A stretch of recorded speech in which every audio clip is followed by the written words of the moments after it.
विश्वासार्हता जपणारे आपल्या हक्काचे चॅनल ईगल न्यूज चॅनल।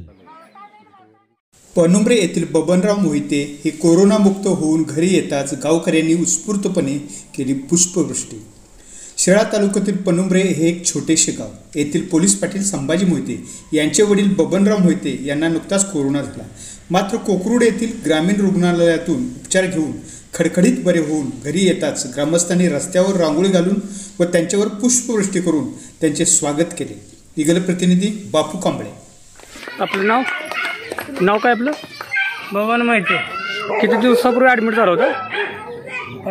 रविवारी। किती दिवस झाले? 6 दिवस। 6 कुठे ॲडमिट होता? कोकरूड। याच्या अगोदर कुठल्या दवाखान्यात दाखवलेलं तुम्ही? टेस्ट कुठे केले होते? परमड। नाव आपलं पूर्ण? बबन राजाराम मोहिते। गाव? परमडे वारून। तालुका? शिरळा। जिल्हा? सांगली।